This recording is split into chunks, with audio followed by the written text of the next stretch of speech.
The following is brought to you by VerticalVet. Rethink your GPO. Hello, Vertical Vet family. I am Dr. Ernie Ward, Chief Veterinary Officer for Vertical Vet, and I am super excited to bring to you another exciting episode of our Veterinary Business Academy. And this is some of our content for members that we bring to you to help you with the business side of practice. And we want to help you succeed and elevate this year. And this year, we're going to be talking about a lot of ways to get those clients maybe that we lost during the pandemic back into our clinics. And so today, it is all about your appointment reminder strategy. I mean, what should you be doing in 2022? Because let me tell you, folks, I've been a veterinary practice and practice owner now for 30 years.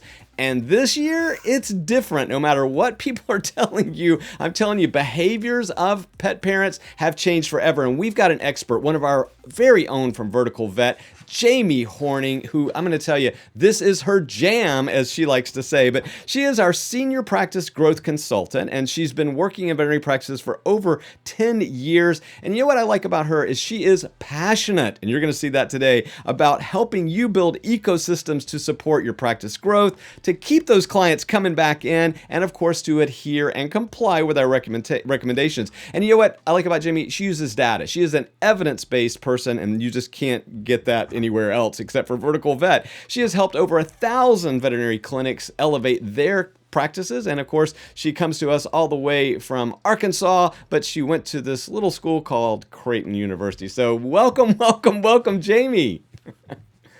Hi, Dr. Ward. Thank you so much for having me. I'm really excited to have this conversation today. Well, you know what I like is I get to have these conversations with you on a regular basis, but our Vertical Vet members don't always know who's moving the magic levers behind the scenes. And so that's why I'm so excited to talk to you today because, I mean, Jamie, your passion and enthusiasm and expertise for veterinary profession just is unmatched. And just real quickly, I mean, I also want to make sure that people know you've been there. You've been in the trenches. So maybe give us a little bit of taste of some of your experiences outside of Vertical Vet.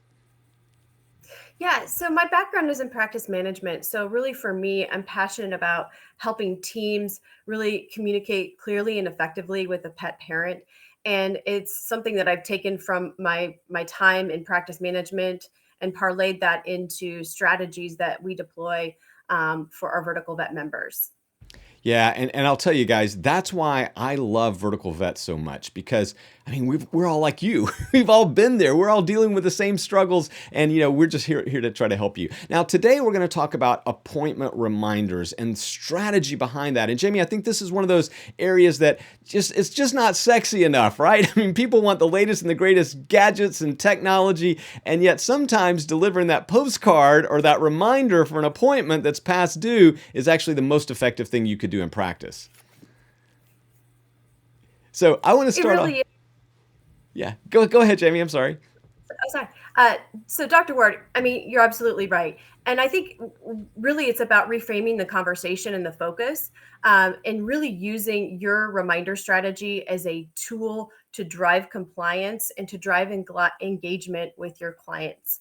And ultimately, at the end of the day, what that does is it permits us to provide care for the patient. So a little bit of a reframing around reminder strategy, I think, is so key to the conversation when we talk about how we remind clients to make an appointment for their pets. Absolutely. And again, their behaviors are changing. So that's a great starting point for today's conversation with our members, Jamie. And that is, why is this overlooked? Like, why do vet clinics not spend really much effort at all in determining what a strategy should look like when it comes to appointment reminders? I mean, are they just overwhelmed? They short-staffed? They just making so much money they don't need to worry about those lost clients? I mean, give us some insight from your working with over 1,000 clinics. You know, why are they not doing this? I think sometimes the topic can be a little nebulous because I think you assume that your practice management software is going to drive those communications and it's something that you just set and forget. When I think that that's just one piece of the puzzle, I think that teams need to be involved in reinforcing the communications for a reminder appointment, i.e. preventive care appointments. And it's a strategy that starts with the team. It starts with training. And then you parlay that into a strategy that extends into marketing. And that means leveraging a practice's brand, reinforcing your preventive care recommendations in those communications. So it's really a holistic approach to that whole process. Yeah, and Jamie, one of the things back in 2020, we did a series of these videos for our members about dealing with the pandemic. And at that point, we were dealing with adjusting to curbside and all those different mandates that were going on then. But one of the things I kept trying to urge and caution, quite frankly, our membership around was that, look, we are at risk of losing a generation of pets if we don't stay in contact, stay connected with them, right? And we're starting now to see that where some of these people that adopted pandemic pets, right, they never went to the vet or didn't go with any regularity. And now suddenly they're kind of this lost generation. And I think this is why this conversation is so important today, because I know that you're overwhelmed. I know that you're stressed out. I know that you don't have enough staff. But if we don't try to at least connect and reach out and communicate with these clients, Jamie, I'm afraid we're going to lose them forever. I mean, are you starting to feel that out there as well as you talk to clinics across the country?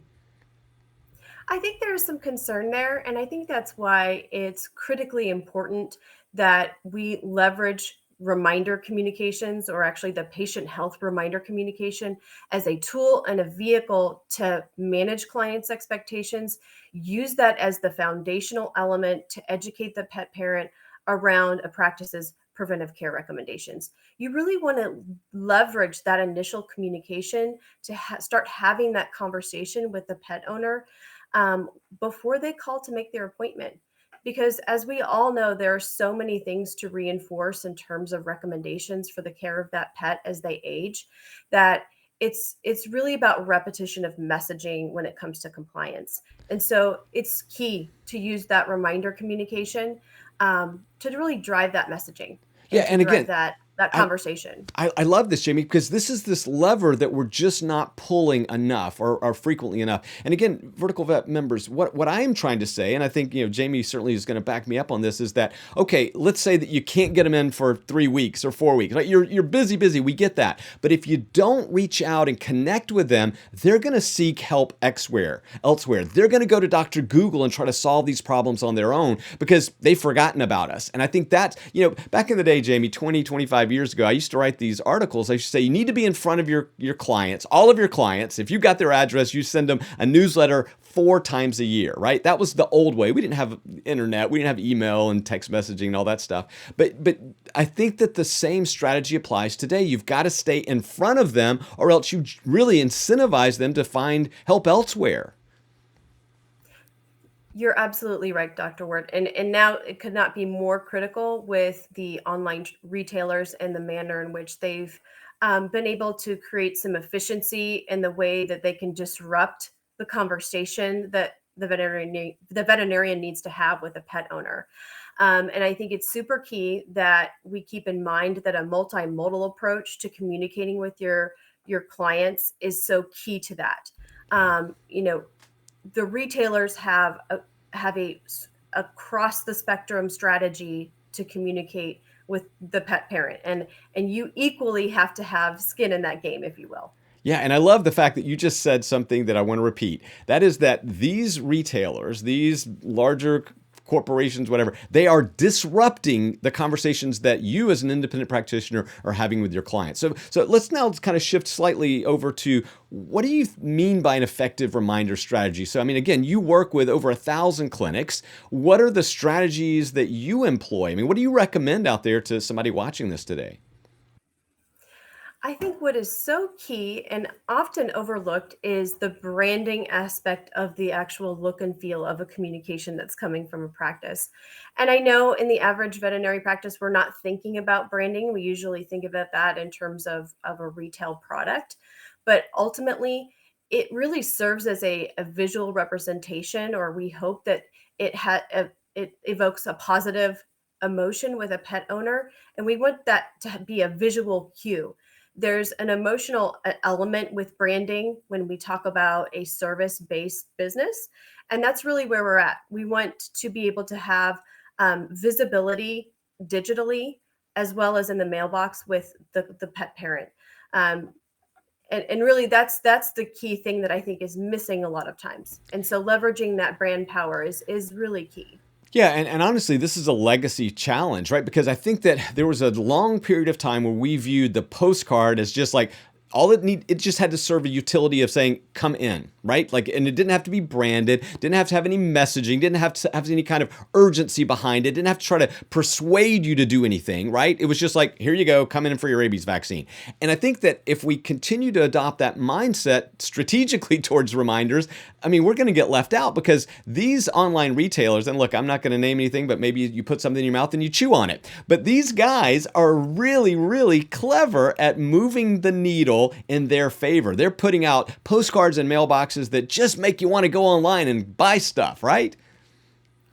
You're absolutely right, Dr. Ward. And one of the things that I think practices need to also leverage the postal reminder for is explaining to the pet parent how to engage digitally, getting disruptive in the space of driving traffic to your online store. I think that's kind of where our profession maybe really kind of missed the boat a little bit, is that we need to promote that efficiency tool, that convenience that most practices have and offer, and being clear and putting it in the hands of the pet owner. Yeah, and again, at Vertical Vet, we have partnered with so many companies that will help you do this. So if you're going, well, I don't know how to manage an online store, we got you covered, right? I mean, we've got people that we will connect you with and they will put this up. Because again, think about this. If you're an independent practitioner right now, especially where I live in the Southeast and where Jamie is as well, we're about to enter into flea, tick, heartworm season. Why don't you drop a postcard in everybody's mailbox that has a QR code that just says, go buy it online? They click it because I'm telling you, there's still a large majority of pet parents that come to see you that would rather buy from you if they knew about it or if it was more convenient or as convenient. I mean, Jamie, what are these common mistakes that you keep seeing? I mean, I just laid out one simple scenario. Just drop a mailbox, say, hey, buyer, don't forget your heartworm, flea, tick, whatever it is that you want to sell. Here's a QR code or whatever. Here's a disc. I mean, what are those other mistakes? I think that I'm really glad you asked that question, because this is an area that I think that we just need to evaluate. Every practice should, which is, there are three common mistakes, but they're just generally communication mistakes. Spoiler alert here. So one, lacking clear expectations, reminder communications that lack that. Um, Ones where you have a strategy where you're making assumptions about how the pet owner wants to be communicated with. And then inconsistent messaging is also plays a role here. So it's kind of a three-pronged issue, I think, sometimes. And if you can uh, develop a strategy that kind of resolves some of those issues, that's where the sweet spot is, essentially. Um, And that's what you do, Jamie. Let's be clear, Vertical Vet members. That's why we got her, right? Because this is her jam, as we said at the very top of the show today. And again, get back to that branding, because you keep bringing it out. You say, hey, look, you've got to have practice-centered messaging. Like, this has got to be part of who you are, right? I mean, that's the difference, right? Because if it's an online retailer, they are touching emotional strings, right? That they know work broadly, but you can approach it a little more specifically, right? I mean, these are your people after all. So maybe give us some tips on branding and how do you go about it? Like when you're working, you evaluate a clinic, and how do you come up with that compelling message that's gonna go from the postcard to the online sales or the appointment booking? yeah, so I think that oftentimes there's not a lot of tools out there for veterinary practices to really brand a communication, meaning making sure that it's got the voice of the practice, the voice of the team that cares for the pet. And so I always start with, how you communicate is just as important as what you're communicating, right? So use those communications to include a professional looking practice logo. I don't think that we can emphasize that enough. Right. Make sure that the communications feature your practice colors. It's those little visual cues that are so key to the stickiness. And time and time again, we come across really amazing studies and statistics that show us that the branding aspect is really part of this. Yeah, and that's what we do for you, right? I mean, that's why Jamie is Yes. so exceptional, because you don't have to worry about all this stuff. She's going to tie in your branding, your colors, the messages that you want, and put it in an effective fashion. Now, Jamie, on top of that, I mean, look, we talked also how you're evidence driven. You've compiled, I mean, you track this stuff. I mean, you've been tracking this stuff for years. Maybe can you? I know you've got some data that maybe we could share today. Is that okay? Absolutely. I think when you see some of these statistics, they're very eye opening, or at least they should be. When we talk about direct mail, or mail that gets put in a client's mailbox, right? I was shocked to find that, 80% of consumers act on direct printed mail compared to 45% that is just electronic or digital only. That is a super key element here, because I feel like our industry, there's been a significant push to get away from printed postcards, and the evidence just never really supported that. The consumer behavior really never supported that push. And so I think this is a key element that practices need to reevaluate. um, there is a component where I think we're all suffering from a little bit of digital fatigue. Messages that come, either push notifications or text messages, and they're just too easy to ignore or delay or defer. And when we talk about, I talk about a lot with our practices, certainly we want to be efficient, get them to take action with a digital communication or reminder. Because if you think about the actual lifespan of these communications, with text messages, in terms of attention span, we're talking seconds to minutes. With email, assuming that they actually get that email in their primary inbox and they're opening it, it's minutes. But when we talk about the postcards lifespan, the average lifespan is 17 days. It hangs around. It's a visual cue. It's tactile. There's some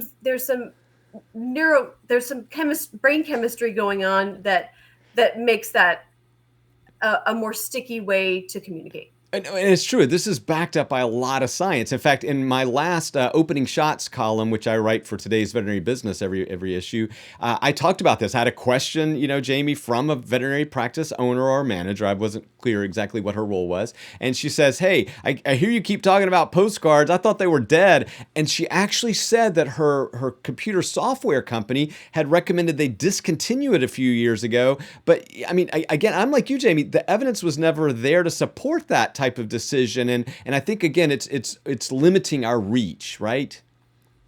Absolutely.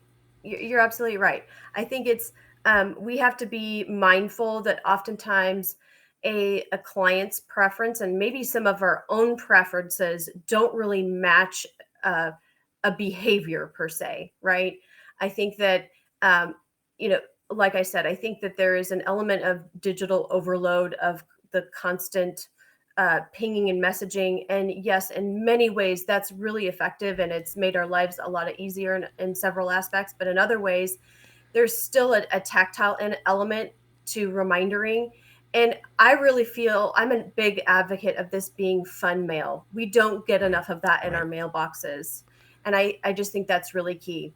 Um, Right. And again, you're catering, like, so I get these vets that come in, they say, "Hey, Ernie, I get it, but, millennials, Gen Zs, they don't have mailboxes. They don't open the mail." Well, there's still a large swath of pet parents out there that do get the mail. And, I don't like exclusionary, practice strategy. I mean, it just doesn't make any sense to me. So why would you exclude the people who do have a mailbox, right? Or for those that don't? I mean, I just never understand that. yeah. And actually, there's some evidence out there that suggests that millennials actually do respond to and do read print mail. So I think that, like you say, I don't think it's a one size fits all when we're Right. analyzing the behaviors of a particular generational segment. Yeah. And I know also, I want to just touch back because you had some data that you shared with me earlier about the importance of not only combining this, as we'll talk in a little bit about multimodal approaches, but combining digital plus like postcard or print, but also, how effective that is. So, I mean, do you mind if we go ahead and share some of that data? Because I think that's just Absolutely. Absolutely. Um, in terms of efficacy and reach, when you combine a digital element to what you're communicating with print, the efficacy of those communications, it increases by 400%. Okay. I think that that's a pretty jaw-dropping statistic, and one that just fully supports and reinforces the things that we see in the reminder strategy we deploy for our practices. It just further reinforces that.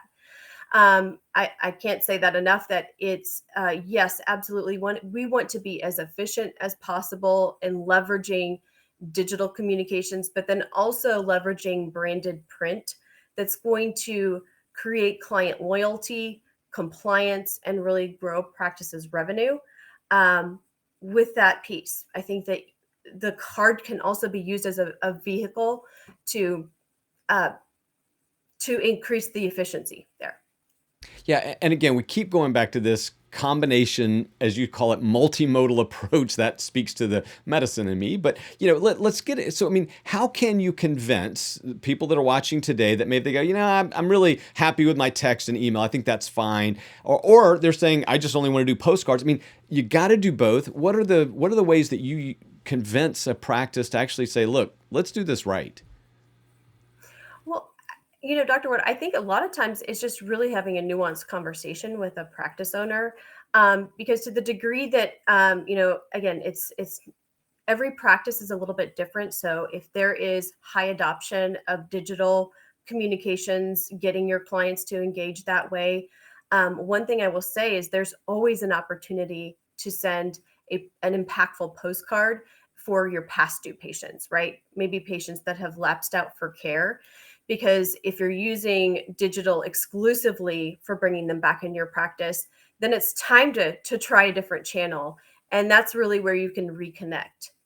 Yeah, and I want to repeat that, guys. These clients that have lapsed, they haven't been back in a year or 2 or 3 years. We call them win backs. I mean, this is where if you just keep sending emails or text messages, what do they say? The definition of insanity is doing the same thing over and over and expecting different results. I mean, that's where you are, right? So it is a little bit, not a good strategy. It's a little bit wacky. So let's try to do better, right? So I mean, so to win them back, try something different. And this could be, we call them campaigns, right? But I mean, I right now, again, I think we're back to that era where I said be in front of them 4 times a year, and I've kind of shaped that a little bit differently for the modern era, Jamie, where I say, look, you should have 4 major campaigns in front of your clients a year, whether it's heartworm flea type preventive, whether it's like awareness around allergies, skin allergies in particular, right? Whether it's, whatever your jam is, right? Could be heart disease. For me, it's always going to be nutrition and obesity, but that's another story. But I mean, these campaigns help me out here. Absolutely. Again, I think it's just a really good way to stay in the pocket of the pet parent, if you will. It's one thing to just say, oh, we just need to get in touch with you when we need to see your pet once or twice a year. But I think that the conversation needs to continue if we really want to move the needle with compliance, right? And so we have to deliver messaging that's impactful. And the way to do that is to embrace a strategy that reflects your practice's personality with your branding, as I mentioned. And to be intentional and for these communications to be personalized to the actual pet owner, and to a certain degree where you can, is to create patient specific information, i.e. breed specific imagery on these communications. I think that's a really key element. That's where you're going to get the client to pay attention. And you're right, reinforcing these things quarterly, leveraging those communications to include important information about seasonal information that you need to get out there, and just practice operations, right? So, do all of your clients know that you have an app, or that they can engage digitally, or that there's a two-way text functionality with your practice? That's where you can leverage a print communication to get the word out there. Which really leads us to our last major talking point today, and that is the whole team, right? You just said it right there. I mean, first of all, does your team know what campaigns you're running? Do they know how your reminders work? What's the strategy behind that? Do they know how to act upon it when they get that phone call, right? I mean, so talk to us about how do we get the whole team on board? Because again, that is part of a business strategy. It's not just deploying something. You've also got to do some internal work as well. You're right, Dr. Ward. And I'm as I'm talking more and more to practices, I really love to hear that practices are embracing the idea of having a digital coordinator in their practice.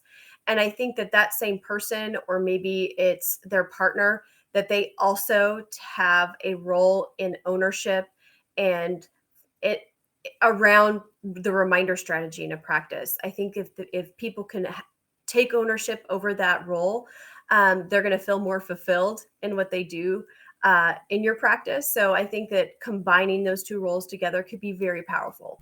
Yeah, and again, your team wants to promote heartworm prevention, flea and tick treatments. You know, they want to know that you're communicating with clients about allergies and so forth, because that's the stuff they're getting hit with in the exam room, and that just makes their job easier, quite frankly. But then you've also got to do the back end communication training to help them convert. And again, that's kind of what we're here for at VerticalVet. I mean, gosh, sounds like a infomercial today, but Jamie, I mean, these things are so obvious, and people like me and Jamie, we've been doing this for decades. At least I've been doing it for decades. You may be a little younger, but the reality is, Jamie, we've got to get this whole team approach. We've got to use every tool at our disposal. That means postcards, that means emails, that means text message, that means apps, that means website, that means promotions, right? I mean, there's a lot of things that we've got to do. And I think, Jamie, for me, again, as somebody who really, in many ways, been frustrated for 30 years, telling vets, this is what you got to do. I think they're still overwhelmed, right? Like it's hard for them to get their head around it. So they only do one thing. Well, we're just going to do